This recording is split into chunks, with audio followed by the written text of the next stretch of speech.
Well, hello everybody. Good evening. Hopefully you are doing well. Welcome to this APUSH 5able review on Tuesday, April 13th, or perhaps you're watching it a little bit later. Either way, we are live now and we are about to tackle period 8. Before we jump into all of the APUShy goodness, let's quickly take a quick poll just to get ourselves going here. I'm kind of curious about you folks and what you would think about this poll. I kind of gave it myself. You should be able to see it down below the stream. Hopefully we can see it all right. Here we go. Ooh, a bunch of people getting their vaccines and talking about that in the chat. That's very exciting as well. Well, my poll was this. I was kind of curious. Would you rather have $1 million but have to give it all away? Would you rather have 10 grand for yourself? Would you rather have 10 friends get 1,000 on Earth get $10? I don't know. I'm not trying to make this into an econ lesson, not trying to make it into a sermon of any sort. I'm just kind of curious as to what we'd say and what we're thinking. As a way to get us kind of thinking a little bit before we dive too much into the AP US History items. So here we go. Let's see. And there's plenty of people that are continuing to joke about how they, or not joke, but brag about how they're getting vaccines in the chat. That's awesome. I'm so happy for you folks. I am doubly vaccinated myself, as is my wife. So, thus the APUSH road trip stream that we did last week from the hotel room with my daughter. So that was all kinds of fun. All right.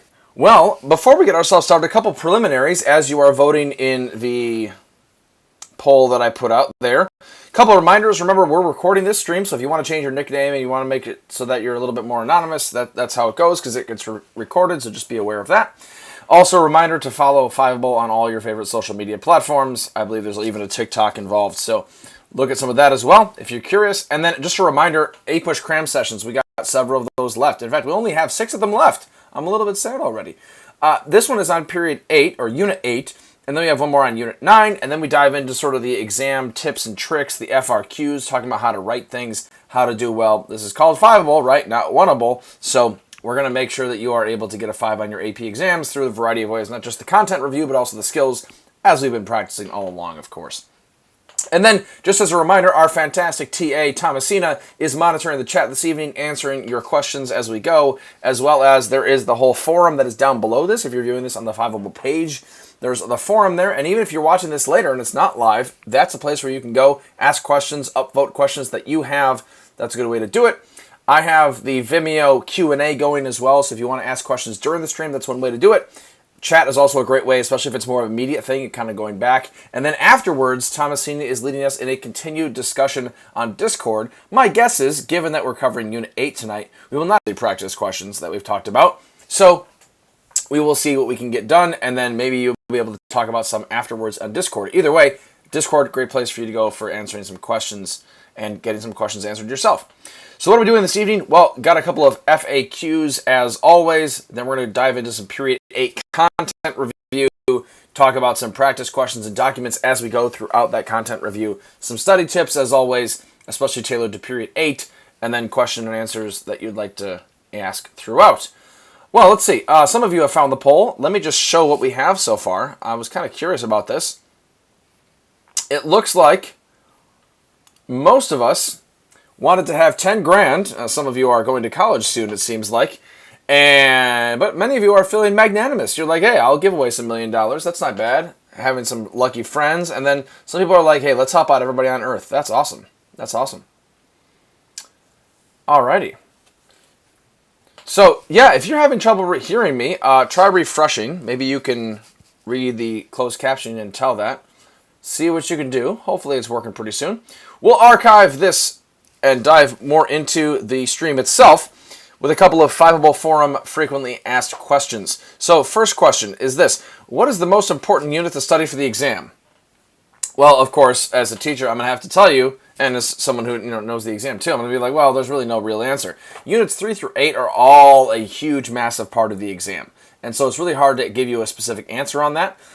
Personally, I tend to think that the College Board, based on recent exams that I've seen, tends to ask a lot of questions from 3, 4, 6, and 8 but it all depends, right? And so really any of those middle ones are really important. They love asking questions about Unit 3, especially American Revolution, tends to show up a whole lot, but it's just impossible to make guesses, and who knows, right?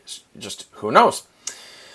Another question that somebody asked was, how can I identify and interpret the perspective that is conveyed in a political cartoon? Well, thankfully, we've been practicing some of these throughout, so go back and look at some of these if you want more practice on that. It's also a really good question, though. And so I'm going to give you kind of an overview of these later when we talk about FRQs and subsequent streams. My advice is always look at the title, read the labels, always read any text that a cartoon gives you. That's always a good idea. Look at the tone, look at the symbols, use any and all clues that you possibly can do. So there you go. And then the other thing would be, this is kind of weird, but let me explain myself, flipping the point of view. So what I mean by that is, if it looks like it is, let's say, pro-intervention, flip it around and say, well, if it was against intervention, would it look the same way? If it wanted to make this character look good, would it make them look this way? Or would it look the other way? Right? So we have a whole bunch of different ways to address that, but it's kind of hard to talk about that in the abstract, I suppose, so we'll show you some examples later. But look at the people's features, look at the tone and the symbols, and then flip them around and say, if the artist was conveying, would it look the same way? We got options. And then lastly, any strategies to fight the mind fatigue that develops during the exam? Well, a couple of things. Prep well. And by that, I mean a couple of different things. First of all, it's not a bad idea to take a full practice exam. If you can get your hands on a full practice exam, either a practice one from the College Board or one from a publisher test bank or something like that, all of that works. It takes about 3.5 hours to take this whole thing. That's a long time, right? So make sure that you're prepared for that mentally. Take a practice exam if your teacher offers one. It's always a good way to go. Make sure you get enough sleep the night before. Make sure you eat a healthy breakfast, all those things. And then stay focused and prioritize. And I know that's easier said than done. But what I mean by that is don't let yourself get too focused on one particular question. That's the prioritized thing. But then stay focused on the questions that you're dealing with. Don't be thinking about, what kind of time do I have left? Keep an eye on the clock, of course, but, maybe look up there every so often. Don't be looking constantly and worrying about the time more than actually answering your questions. So you kind of know yourselves pretty well, hopefully, by this point in the year. So think about how you've fought mind fatigue in the past and do what you can, and hopefully that'll work. And yes, Q&A is now on. Apologies for not turning that on earlier. There is the forum, but not the actual Q&A. We should be able to see it now. All right. We are rocking and rolling. One last preliminary thing is that the College Board, if you are taking the digital exam, they are doing it differently this year than you may have experienced last year, and you have to download the College Board app. Those of you that are taking it normal time, piece of paper, don't worry about this at all. But if you are doing it digitally, download the app, check out the demo, do some digital practice. You may as well get familiar with it now. Should be a good idea. So just letting you know about that. Follow the link there. You can see it. You can click on it. All kinds of options. And then Unit 8. Let's talk about it. So Unit 8 is massive. And I just want to say right up front, we are not going to cover every single detail of every single event that could possibly happen during period 8. It just isn't possible. It goes from 1945 to 1980. So this is going to mean 1945, the end of World War II, all the way to 1980, that's the election of Ronald Reagan.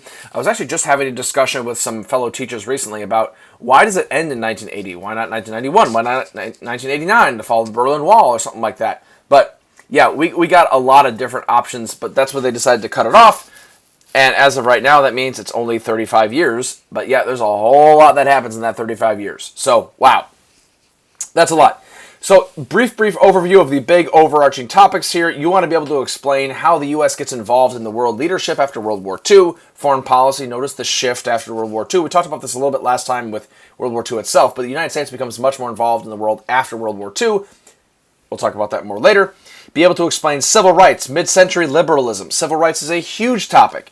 Sure, the Cold War is happening foreign policy-wise, but what about domestic policy? That's mostly going to be civil rights and the ascendancy of liberalism. Think FDR's legacy continuing.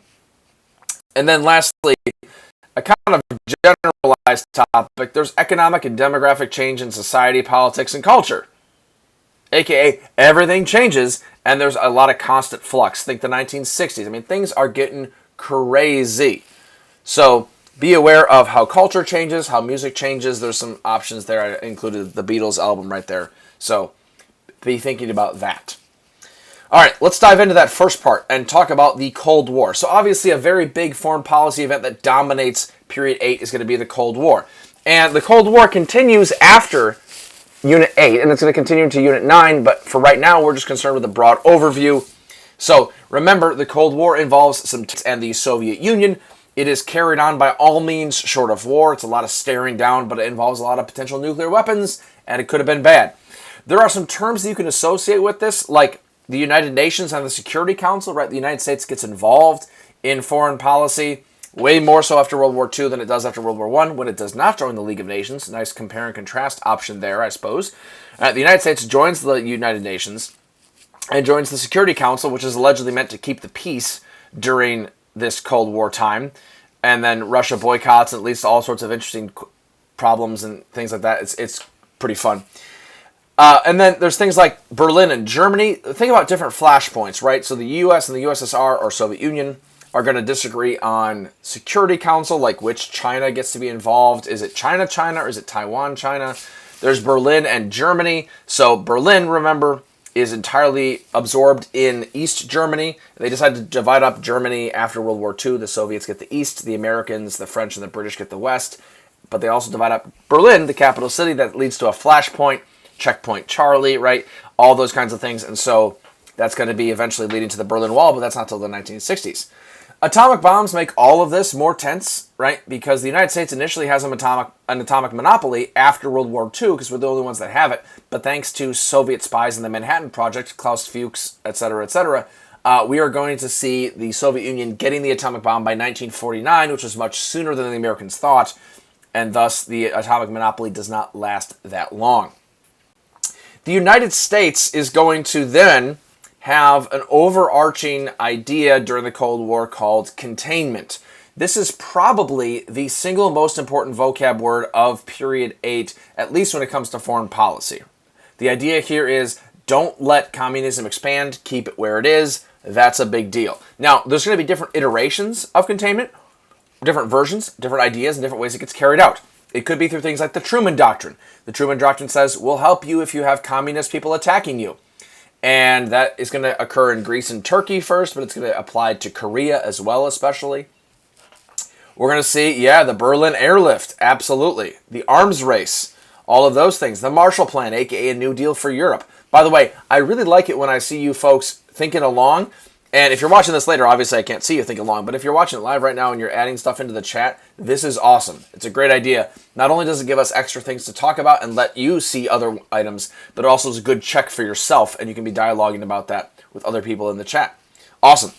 And then there's going to be a whole bunch of proxy wars and satellite states. Proxy wars meaning that we're not fighting the Soviets directly, but we're fighting them through third parties. This is going to occur all throughout the so-called Third World. First world being the U.S. and our allies, and then the second world being the Soviet Union and their allies, third world being everybody else. Satellite states, much like the Soviet Union has allies in Eastern Europe that are basically just small states that are under their thumb. Same thing is going to be true, to a lesser extent, of course, with the United States and Europe. So a lot of Western Europe is actually going to welcome the United States involvement because they are going to want to have our protection. And so we get involved. This is why the United States still has massive, massive bases in Japan and Germany and Italy, especially to this day.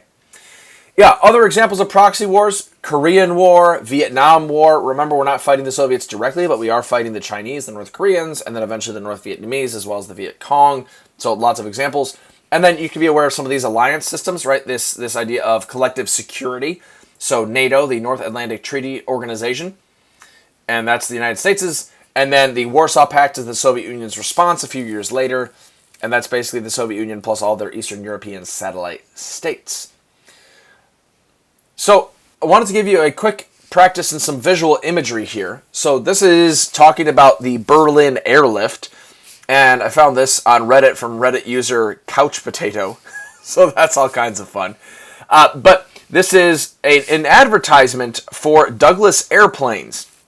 And so they're showing how capitalism, let's sell some airplanes here, is also related to delivering milk to Germans. So it used to be the United States was flying planes over Germany to bomb them during World War II, but then suddenly they're delivering milk to people during the Berlin blockade in Western Berlin. So, wow, that's pretty cool.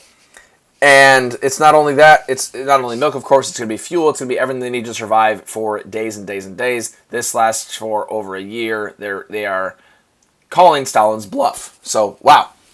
The Cold War then continues. There were a lot of items really early on, especially during Truman's time. But the Cold War continues, and there's a lot more stuff. What I would say is, again, let's not lose the forest for the trees. Let's make sure that we are talking about the overall strategy here. So keep containment in the back of your mind. And then also be aware that the Cold War is going to have times of cooperation and times of tension. The fall of China, not good. China falls to the communists in 1949. The United States does not like it, and everybody blames Truman. The Korean War, I'm not really sure if it's good or bad, but it's certainly heating up. It's tensions, right? And then Eisenhower comes in with his new look, brinksmanship, massive retaliation, whatever you want to call it. And he says, look, the Soviets can keep millions of troops in the field because they're a communist country and they can do whatever they shoot them. I can't make millions of you stay in the army, because we're a democracy and you'd vote me out if I kept the draft going. So to keep it on the cheap without raising a whole bunch of taxes, let's do massive retaliation, a.k.a. we're going to use nukes against the Soviet Union. It's containment on the cheap. So that's not necessarily increasing tension, but it's certainly continuing the tension. The U-2 incident happens during Eisenhower's administration. That's when a U-2 spy plane gets shot down over the Soviet Union, and Francis Gary Powers gets captured, and then it kind of looks embarrassing. I'm just giving you a bunch of examples here, right? Mutually assured destruction, the idea that if someone uses nukes, everyone uses their nukes and everyone dies, so hopefully no one uses the nukes. Yikes. The Cuban Missile Crisis, that is a low point, or a high point in tension, but it's a low point of the Cold War, probably one of the tensest moments in world history. Almost blew everybody up. But then things get better a little bit in the 1970s with détente and Nixon. We'll talk about some of these things a little bit later, of course, but Nixon goes to China, he visits, he tries to restore the United States' relationship with China, and he tries to relax tensions with the Soviet Union, see like the SALT Treaty, and then Carter's going to continue to try the SALT Treaty and subsequent Strategic Arms Limitation Treaty, so things like that.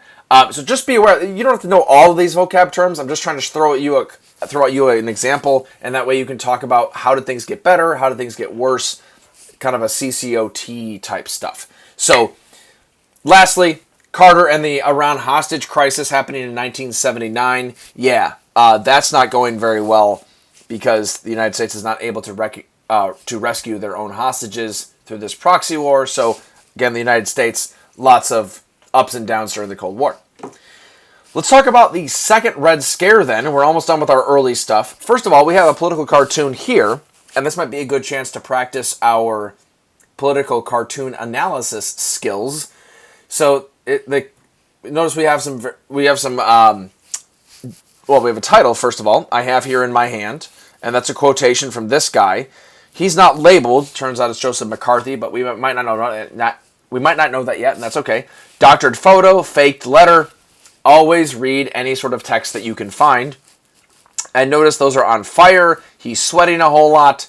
So if you were to ask about the point of view of Joseph McCarthy, well, then if I look at this cartoon, I'm saying he doesn't look particularly comfortable. He doesn't look particularly admirable. If the cartoonist wanted to show that he was actually doing a good job, he might portray him differently, right?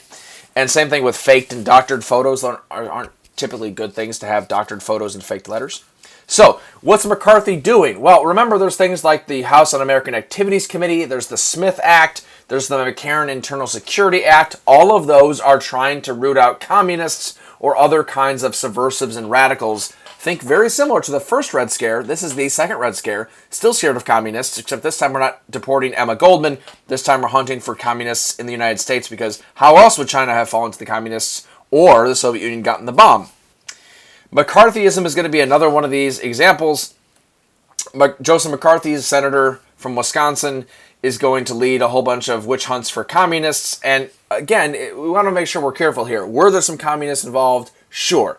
But did he greatly exaggerate and ruin a whole bunch of people's lives? Yes. There's all kinds of like blackballing people and getting people fired, people losing their livelihoods because they were accused of communism. If any of you have read The Crucible, very similar. Arthur Miller actually wrote The Crucible as a critique of McCarthyism at the same time. So, fun fact there. And then make sure you compare this to the first Red Scare of 1919. The College Board loves to do that. Loves to do that. And then America as a world power. Let's talk about this a little bit more. Remember, during the Cold War, the United States is immensely involved all over the world. And this is going to involve things like proxy wars in Latin America. If you're wondering what the roots are for Latin American immigration from the Northern Triangle countries of Guatemala, El Salvador, and Honduras, this is where it comes from. I mean, you could go back even further to like big stick diplomacy and all that stuff with Teddy Roosevelt. But proxy wars in Latin America are not going to go well. The United States is going to put up with terrible, terrible dictators as long as they are anti-communist, which is really not cool. And then Eisenhower is going to warn us of things like the military-industrial complex. President Eisenhower, president from 53 to 61, says, look, we're spending all of this massive amounts of money on defense and on the military, which seems like it could be a good thing, except that now people's jobs are dependent on us spending a lot of money on the military. So now there's this feedback cycle where we are encouraged to spend more and more money on the military over and over and over. There's also a context of decolonization and the non-alignment movement. So keep in mind that a bunch of countries are getting their freedom during this time. Decolonization, opposite of colonization. A lot of countries in Asia and in Africa are gaining their independence. They need a big brother as support, and they're looking to either the Soviet Union or the United States. And the United States wants them to be on their side. This is important for contextualizing the civil rights movement a little bit later. But some of those countries say, look, we want nothing to do with the Soviet Union or the United States, and they form the non-aligned movement. You may have studied that back in AP World History if you took that earlier. And, of course, the space race. It's not just about sending someone to the moon for bragging rights, although that certainly is the case, and, USA, I suppose. But also, it's about the technology that brings people to space could also bring a nuke over to the Soviet Union, so the two are very interconnected. And then there's things like the Camp David Accords. The United States is not just going to bluster and bully and saber rattle and threaten to use military force. The United States is also going to negotiate, and President Carter wins the Nobel Peace Prize for negotiating peace between Israel and Egypt. That's the Camp David Accords. So just be aware that there is some diplomacy going on as well, in addition to all of the military stuff that we are already talking about. Well, one proxy war is so important, it has its own section in the APUSH curriculum, and that is the Vietnam War. The Vietnam War is very, very important, both domestically and with foreign policy, and there's a variety of things we can talk about there. But notice the Vietnam War is going to be talking, well, why are we getting involved? Well, of course, containment, because it's during the Cold War, and we're still all about containment. But Vietnam-specific containment is called the domino theory. The problem is we were fighting against people that wanted independence. It was decolonization versus the domino theory. The United States, as you can see in those cartoons right there, thought that the Soviet Union was behind the communism of Ho Chi Minh in North Vietnam, and therefore if the Viet Cong and the North Vietnam were able to tackle Vietnam, it might continue on maybe all the way to the United States. Holy cow. So watch out. Well, the United States is more about the domino theory. Let's stop communism. Let's do containment. Whereas North Vietnam is more about they want independence. And, of course, the two are sort of skew with each other and don't quite make themselves compatible. So we're fighting for different things and kind of talking past each other. The United States kind of gets gradually involved in Vietnam, right? They first sent advisors. There's supposed to be this election. It's divided north and south, just like Korea, except, ends up not happening. And then it gets permanently divided, and then there's some fighting that goes on. As the United States begins to bring in advisors, it begins to escalate. It's not just advisors before the Geneva Convention, it's also after. Now, again, that means the Vietnam War, the United States is involved after World War II, but the main picking up of the Vietnam War is going to be after the Gulf of Tonkin incident in 1964. The Gulf of Tonkin Resolution says President Johnson is able to get involved, and so the United States gradually gets more and more involved. We need to have bombing of North Vietnam. In order to bomb North Vietnam, the United States has to have military bases. In order to have military bases, it has to protect them. In order to protect them, it has to have troops that go on patrol and have barracks. And so, oh no, the next thing you know, there are 500,000 troops in South Vietnam. So there are some other items with Vietnam that you can be familiar with. Again, it doesn't have to be all these vocab words that you know all the time, but just be aware of things like Operation Rolling Thunder, perhaps, bombing North Vietnam. Be aware of the Tet Offensive as the turning point, right? After this, the United States begins to realize maybe we can't win. Maybe this is guerrilla warfare that just does not work. There's the My Lai massacre that happens in 68, doesn't come out until 69, and so there are some atrocities happening, which only increases the anti-war fervor that we're going to see on the American home front. There's things like Vietnamization, where Nixon tries to put more of the burden of the fighting on the Vietnamese themselves. The Pentagon Papers come out, and that leads to an increase in the credibility gap, where we don't trust the American government because it seems like they're lying. So Korea was 50 to 53. Vietnam is going to be 64 through 73, at least in the major influence and major involvement. You can see it right there. 64 is Gulf of Tonkin. 73 is when the United States withdraws. And then 75 is when South Vietnam finally falls. So really, if you're talking about the Vietnam War, you want to be talking about Johnson in the late 60s and Nixon in the early 70s. Ford presides under the United States evacuation in 75. And there are things like the War Powers Act. This leads to all kinds of questions about how much should we trust the president, how much power should we give him or her, especially when Congress has the power to declare war. Oh, man. So let's pause there for some brief questions. I'm going to check the Q&A now that the Q&A is actually open.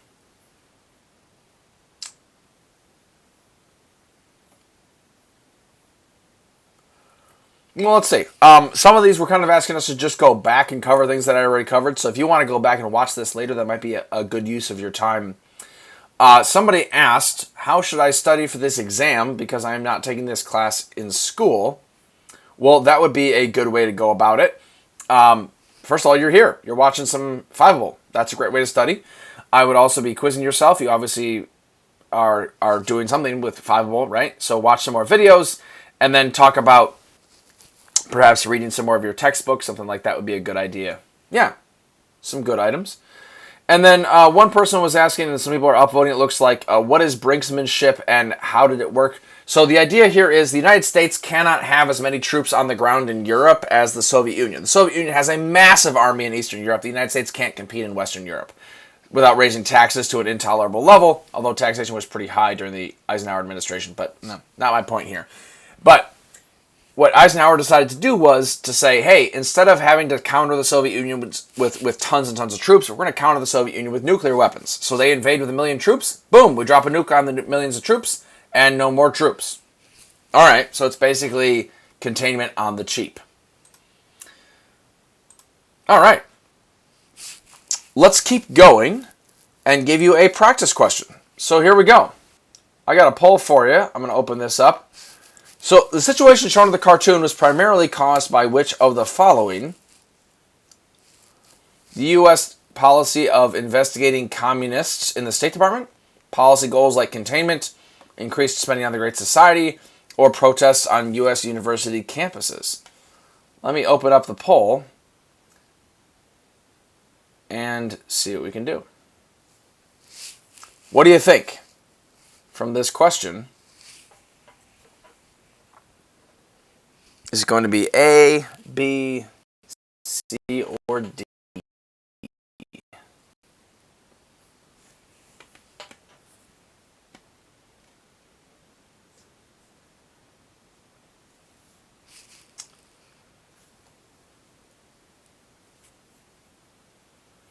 Got some votes coming on in.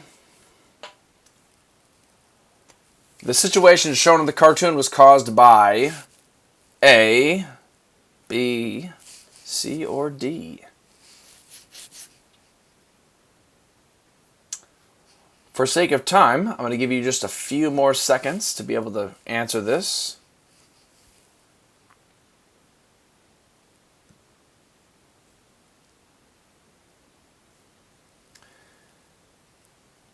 And here we go. So it turns out that many of us answered letter B, which was correct. Nice job. I'm going to hide this and go on to the answer. Yes, containment is going to be a really big deal. Now, many of you answered letter D, protests on U.S. university campuses. That occurs during the Vietnam War, but remember, the situation shown here is not caused by protests on campuses. Campus protests are caused by the situation shown in the cartoon. As Lyndon Baines Johnson is walking into quicksand while hopefully talking about peace talks, although it seems rather naive at this point, he is not doing so well. So it looks like he's trying to do containment, but he's wandering in over his head. Protests, I like the connection. If you answer D, don't be so mad at yourself. And all of these are somewhat good answers. This actually makes me feel a little bit better about myself because I wrote this question, right? And you want to write good questions that have potentially good answers. All right, so that's question number 1. Policy goals like containment are going to lead to Johnson getting more involved in Vietnam. We're going to call that domino theory. Domino theory. All right, next question is this. The situation shown in the cartoon caused which of the following? This one should be rather interesting. Let me open up the poll again. What do you think? Is it A, increased tensions related to atomic weapons, B, increasing isolationism in U.S. foreign policy, C, the lessening of the credibility gap between the government and the U.S. public, or D, protests on U.S. university campuses? The situation, LBJ getting involved, is going to cause what? A, B, C, or D? I'll read those one more time. A, increasing tensions related to B, increasing isolationism in U.S. foreign policy. C, the lessening of the credibility gap between the U.S. government and the U.S. public. And D, protests on university college campuses. We got options. We got votes. They're coming on in. Oh, one has the lead. Some other ones are getting some votes too, though. So, the situation shown in the cartoon, as we discussed last time, is Lyndon Johnson, the President Lyndon Johnson, getting the United States more and more involved in the Vietnam War. That's going to lead to which of the following?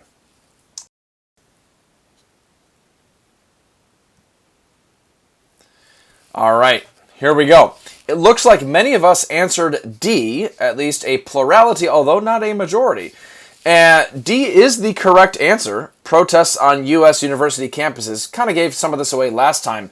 But the idea here is us getting involved, the United States getting involved in Vietnam leads to protests on university campuses. It does not lead to a lessening of the credibility gap, because the credibility gap is all about the U.S. government lying, and the U.S. government lies about a ton of stuff with Vietnam. They try to cover up the My Lai massacre. They try to say they're winning even when they're not. They try to pretend that they're kind of sneaking their way in with advisors. It does not go well. Okay. So, good job to those of you that answered D. For those of you that answered C, remember that lessening is the part that was a problem. If it said increasing, then I would totally buy that. Increase in isolationism is not going to be happening because of the U.S. getting more involved in Vietnam. And then tensions related to atomic weapons. This one does not use atomic weapons. The United States is very much limiting itself in Vietnam. They're not fighting against a nuclear power. They're not threatening to use nuclear weapons. So, there you go. That would be number 2. Let's keep going and talk about some culture, because we are cultured people. Of course we are. So everyone gather your monocles and your teacups, extend your pinky fingers, and let's talk about some culture. Here we go. Well, first of all, culture after World War II is going to involve a lot of conformity. This is going to involve conformity like suburbia. Notice little boxes there that all look just the same. All the houses are the same. All the people are the same. All of the children are expected to be the same. They are largely all white because they're so segregated, of course. This is going to lead to problems with suburban housewives being told to be all the same, right? And this is going to lead to rebellion. Not only people like the beatniks and the youth culture, but also women as well. There's going to be mass media, right? TV, stuff like that. TV is going to be rather, everyone watches the Andrew Griffith Show, or everybody watches like the Dick Van Dyke Show, or other things like that. We have options, but there you go. Thank you, Sandra, for getting out the monocle and the T. Very, very good. Very good. So culture is going to involve a lot of conformity, but notice it's going to be involving a lot of rebellion as well. And then, of course, we need to hit one of my favorite topics, the civil rights movement. Let's talk about the early civil rights movement. By the way, before we go too far, does anyone know who this is? Anybody know who this is? This gentleman here, we'll keep going. The early civil rights movement is going to involve things like the integration of the military in 1948 with Truman. It's going to involve Brown v. Board of Education. It's going to involve, unfortunately, the murder of Emmett Till, Montgomery bus boycotts, and Rosa Parks, Little Rock 9, and yes, nice job, Dan, as well as some others. That's Thurgood Marshall. He is the gentleman who takes Brown v. Board all the way to the Supreme Court, wins the litigation, and then eventually becomes the first African-American justice on the Supreme Court. So the civil rights movement begins early. It begins with things, of course, a lot earlier. You could talk NAACP, you could talk A. Philip Randolph and like Double V campaign during World War II. But after World War II, we're talking integration of the military, and then Brown v. Board and Emmett Till. Brown and Emmett Till are the triumph and the tragedy that kickstart the modern African-American civil rights movement. Yes. So, Little Rock 9, couple other ones. Those are happening under Eisenhower. We have options. And then the civil rights movement really begins to explode in the 1960s with a lot of other examples of nonviolent resistance, civil disobedience. I'll give you lots of examples here in just a second. Don't feel like you have to know all of them. Just be aware that there are a whole bunch of examples. So, that, by the way, let's do this again. Who do you think that gentleman is who is in the upper right-hand corner? And don't click on the link and find out through Wikipedia. Don't be a cheater. See if you can guess or quiz yourself. One of the lesser known but should be well-known figures helped to organize the March on Washington. Meanwhile, let's go through some of these examples. We have things like sit-ins, we have freedom rides, we have Birmingham Jail and MLK. And, oh, nice job, Cy. We got Bayard Rustin. That is the correct answer. Yes, absolutely. A lot of people guessed Malcolm X.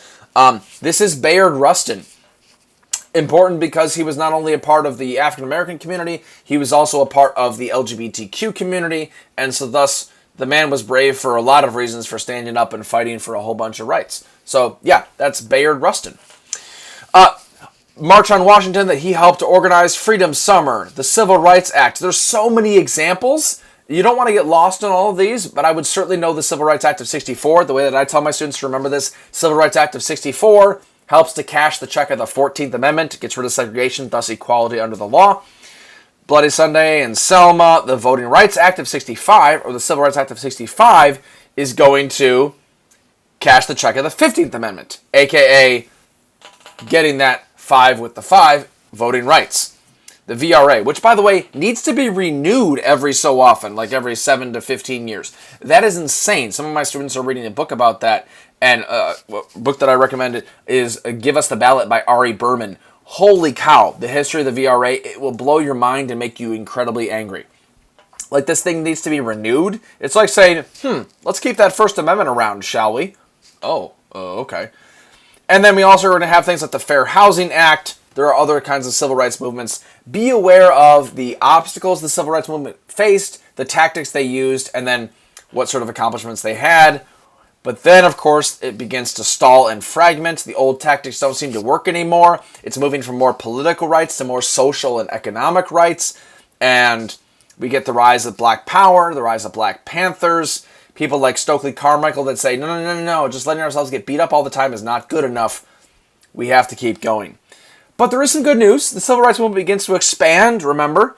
So the civil rights movement is going to expand amongst the Latinos. Think Cesar Chavez, Dolores Huerta, the United Farm Workers movement, the Boycott Grape movement, working with Latino and Latina. Excuse me. Not allergic to grapes. It's good. This is working for labor rights for Hispanic migrant workers, especially after the Bracero program ends. And then the American Indian movement takes over Alcatraz, occupies Pine Ridge, etc. And then the Asian American movement, LGBT Americans and Stonewall, feminism and women's rights. Think like Roe v. Wade is going to be a thing. Ms. Magazine, Gloria Steinem. Lots of other groups are inspired to fight for their rights as well. And then there are some Supreme Court cases that also are going to give rights to people like criminals. What? I mean, some of these are involving women. Some of these are involving just privacy. Some of these are going to involve freedom of speech. Miranda v. Arizona is going to be an example of the Supreme Court giving rights to even criminals. Think Miranda rights, like you have your right to remain silent. Anything you say can and will be used against you. The idea behind a lot of these things is just to be able to fight for their rights and to be able to gain some, let's say, visibility. So, yeah, why did they take over Alcatraz? AIM takes over Alcatraz to be able to gain some visibility. Same with MLK getting beat up on television, right? So the idea there is you want to gain some visibility. There is a little bit of a symbolic gesture of like, you took our land, so we're going to take some of yours. It was an abandoned federal prison, so it was an easier place to do that. It's an island, it's easier to hold it. But the idea of occupying those places was to occupy it like a protest. Think like Occupy Wall Street or a sit-in movement. You occupy space and you get attention, and that's how you command people's attention to be able to focus on what you need. There are things like the youth culture of the 1960s, right? That's anti-war protests. We're going to see things like the Kent State Massacre, unfortunately. We're going to see super liberal groups like the Students for a Democratic Society, the free speech movement. These are people that are going to pressure even Johnson and his Great Society to be more radical, even more liberal than he was. So young people are always pushing for change to happen faster. Makes sense? We're going to see counterculture and hippies. We're going to see the sexual revolution. All kinds of changes occurring because of the pill, because of access to abortion, because of women not holding to traditional morals. So a lot of this is going to be, by the way, kind of leaving some seeds here for the rise of conservatism that we'll talk about during period 9. A lot of the rise of conservatism is rebelling against this rebellion, not liking these changes.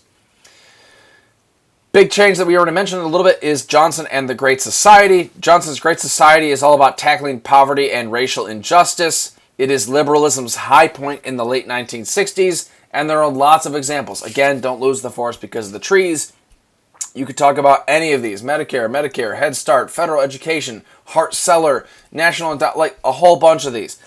Obviously, it's going to be opposed by conservatives because it's big government. They love to compare this, by the way, on the exam to the New Deal. Same thing. It's a liberal policy from a Democratic president who is going to pass it through Congress with Congress's help, of course, and then it's going to be opposed by conservatives, both on the Supreme Court with the New Deal and in Congress with both of these, but it's going to expand the federal government.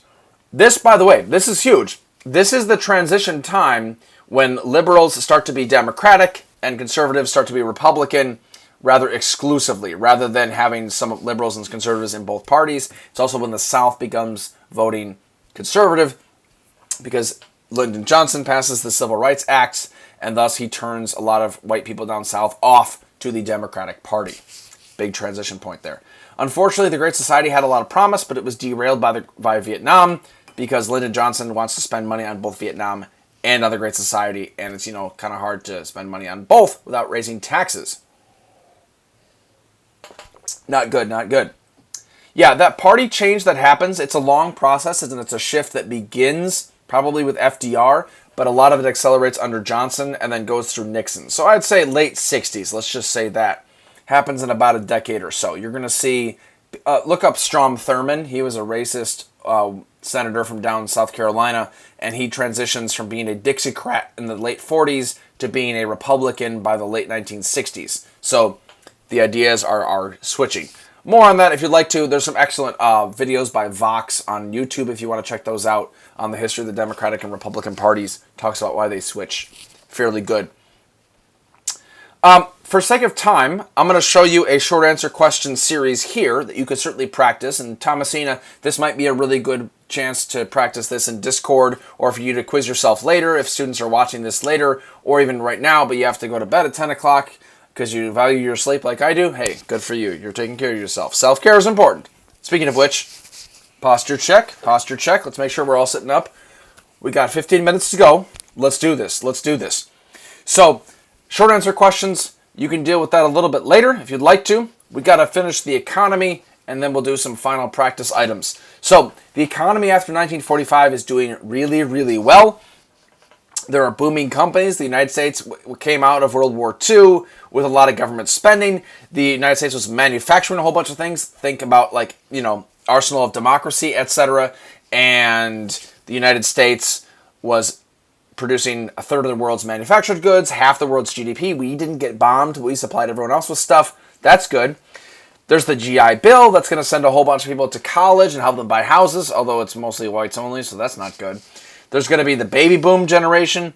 The baby boomers, or boomers for short, are going to be people that are born during this time period from 45 to about 65 or so.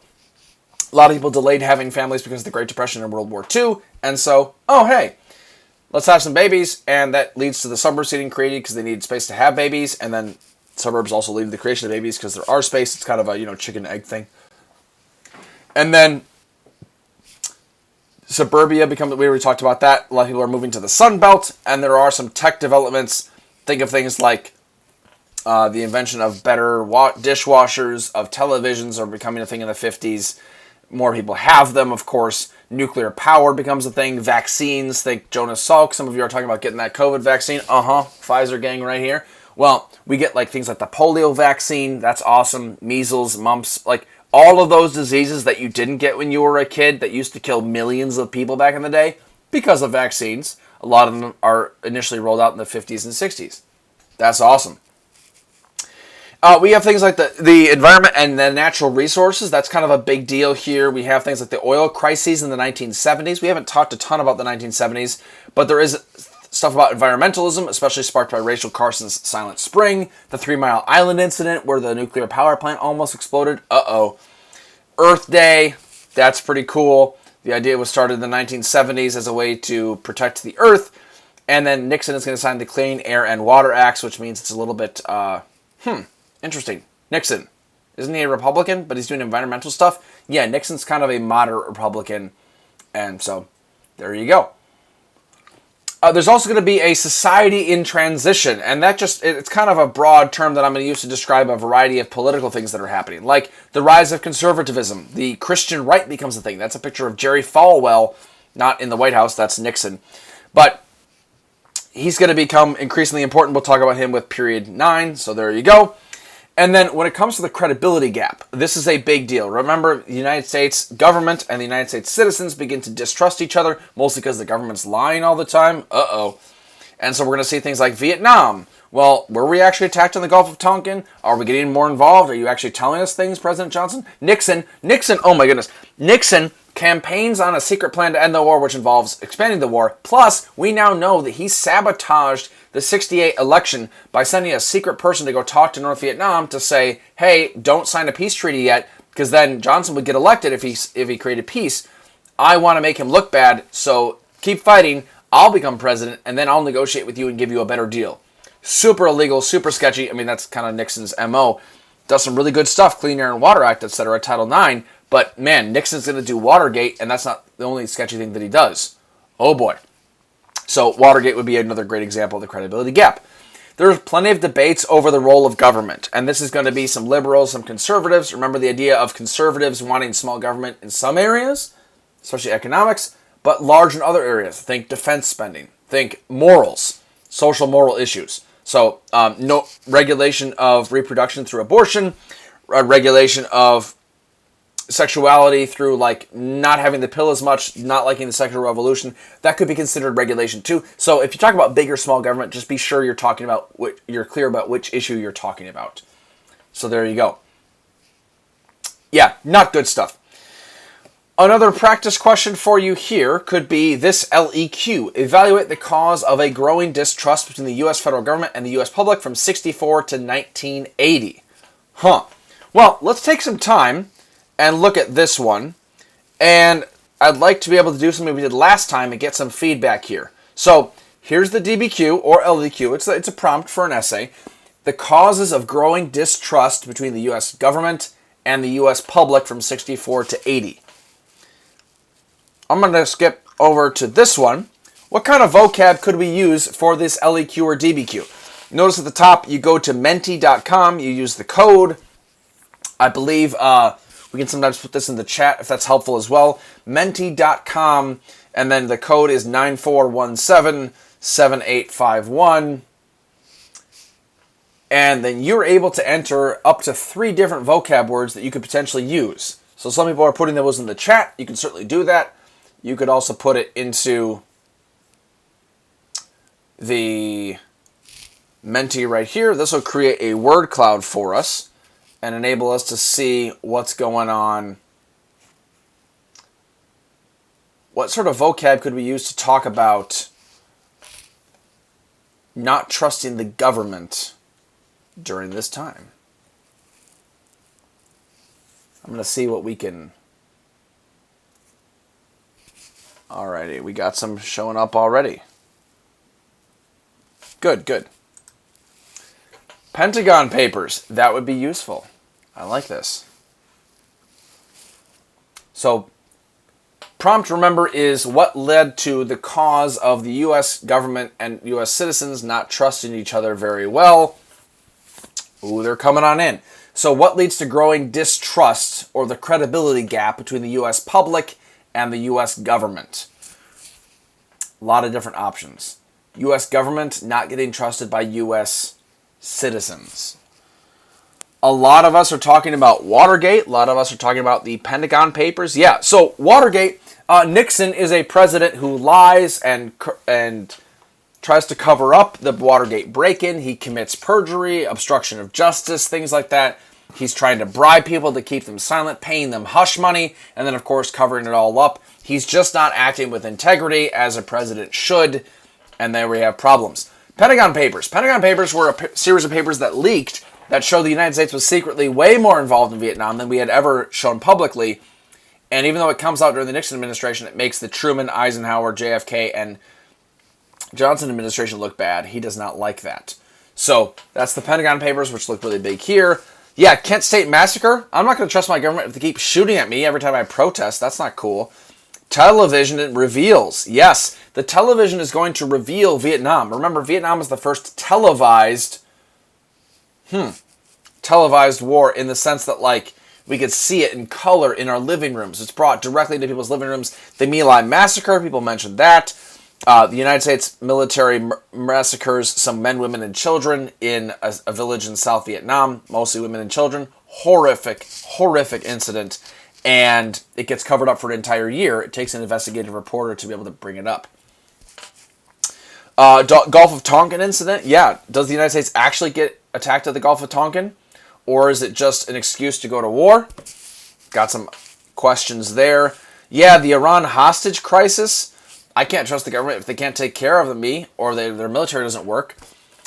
I don't see anybody talking about the oil crisis, but that's certainly part of it too, right? With stagflation and Ford and things like that. We have a lot of options. Nice job, everybody. Nice job. This is a good-looking word cloud with a lot of great options. So, we had all of these things in there. A couple that I brought in and a couple extra ones. We could even talk about DDT, right? That's the chemical defoliant they used in Vietnam, and it was meant to strip away the foliage, the greenery, the shrubs, so that way the United States could see the enemy, and yet it causes cancer amongst American soldiers and horrible birth defects and deformities to this day in Vietnam. But for the credibility gap, this is going to lead to people getting really angry about how the United States is treating its veterans. Not good. Not good. The oil shocks, the War Powers Act, again, those are all part of the 1970s. Somebody in the question and answer section was asking all about Ford. We don't have to know a ton about Ford, but I would be familiar with the fact that Nixon resigns after Watergate, Ford takes over, and then Ford pardons Nixon. That's pretty controversial. And then he's going to be basically fighting inflation rather than fighting Vietnam. So there's stagflation, deindustrialization. The economy of the 1970s is not good. Most of it's not their fault. But the presidents constantly get hammered for that because they're the ones that are seen as being in charge. So potential credibility gap, absolutely related to the 1970s, Ford, Carter, etc. Carter's going to look bad because of the Iran hostage crisis, because of the oil shocks that happened in 1979. Carter, remember, used to be a peanut farmer and the governor of Georgia. He's a Democrat. The idea there is to elect an opposite of Nixon, the ultimate outsider. He's a man of integrity. He is a deeply religious man, a committed Christian, still teaches Sunday school to this day and builds houses, like really great ex-president. Not sure about his presidency, but the idea there when people elected him in 1967 was, let's elect the opposite of Nixon. We need integrity in the White House. And yet even he leads to an increase in the credibility gap because he's unable to end the oil shocks, end stagflation, or the Iran hostage crisis. Sort of. Yeah.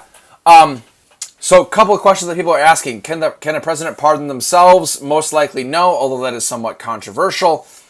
And should we know the presidents or just a couple? I honestly think you should know all the presidents from periods 7 through 9. I mean, they're really quite important, and it helps you keep a chronology. We tackled it today in sort of a thematic way, but if you want to be able to keep the chronology in mind, that'd probably be a good idea to memorize those presidents, just to be able to, not that presidents are the only people that are important, of course, but that will give you some basic dates, and that way you can work your way into a chronology. So, there we go. Let's keep going. Potential contextualization and some thesis, if you want to look at that, just kind of for that same prompt, talking about the credibility gap, the distrust between the American civilians and the U.S. government. We could even throw some documents at you and talk about HIP analysis. We're kind of running out of time, and next time we're going over FRQs in 2 more streams, so we'll get into more of that. But remember, HIP analysis is a good idea to practice, so here are some if you'd like to practice on your own time. A good idea.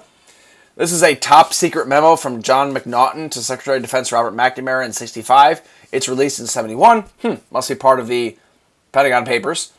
And notice it says here, look, the situation in Vietnam is bad and deteriorating. It's not what they're saying in public, though.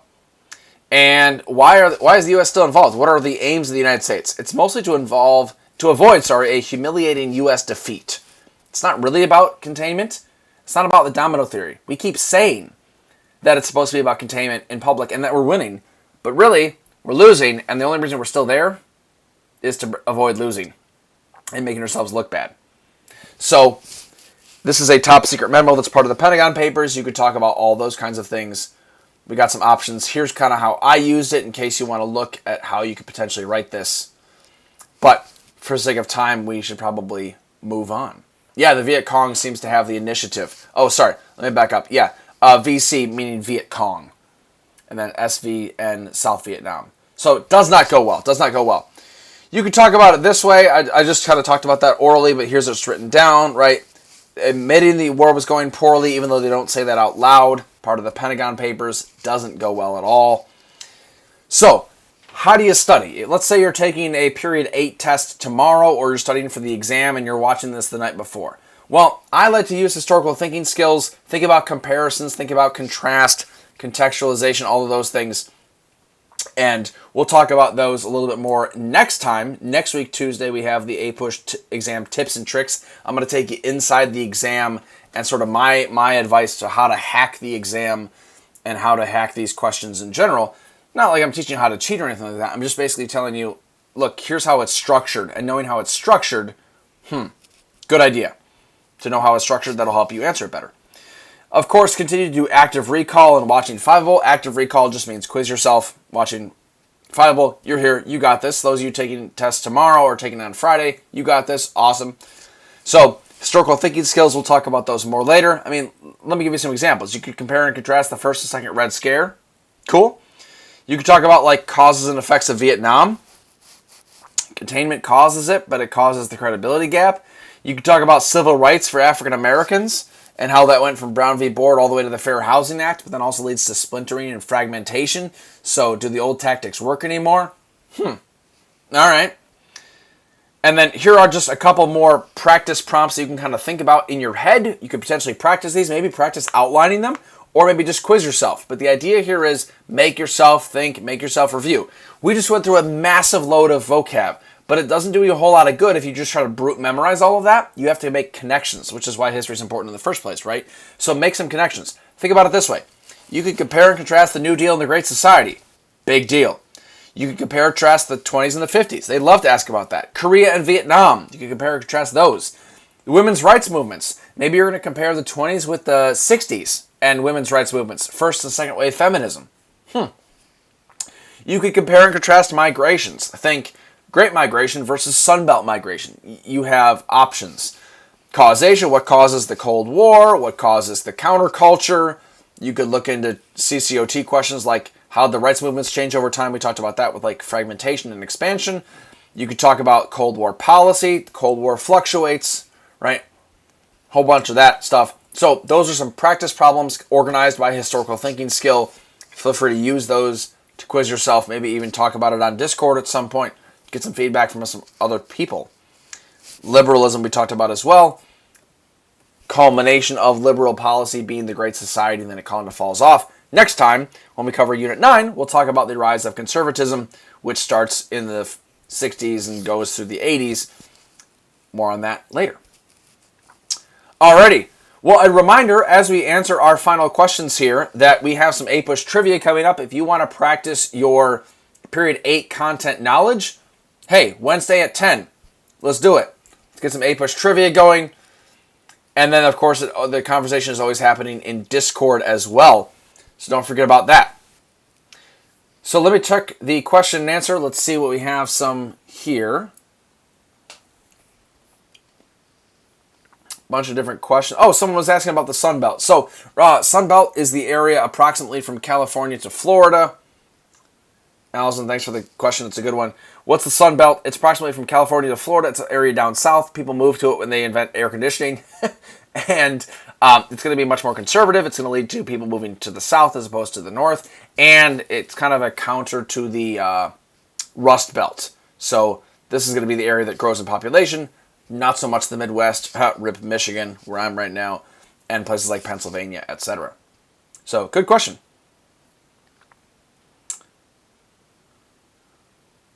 Let's see. There are a whole bunch of good questions here. We don't have time to answer them all because we are past 10 o'clock. But Dan was asking, what do I do if I'm confused on how to structure sourcing? We'll talk about that very soon. Take a look at some of the examples I put in the slides, but also take a look at the free response question, one that we're doing very soon. That'll work well. And then talking about the Vietnam War. Yeah, so Thomasina, it looks like some people want to talk more about the Vietnam War, credibility gap kind of stuff. That might be a good idea for some Discord discussions and certainly in the forums down below on the Fileable page. So that's awesome. And then we have a link for trivia that's in the chat. It's also going to be sent out on Discord. Make sure you're familiar with that. Well, that should wrap it up. I don't have my traditional slide. I must have accidentally deleted it. But folks, you're awesome. You can do it. If you have a test coming up, best of luck. You got it. Feel free to look through some of these again. But either way, Period 8, there you go. We started with big picture, Cold War, civil rights movement, changing economy and culture. That's what you want to start with your big three. Work your way down. I think we're all set. Well, I hope you folks have a great night. Stay safe, stay sane out there, and we'll see you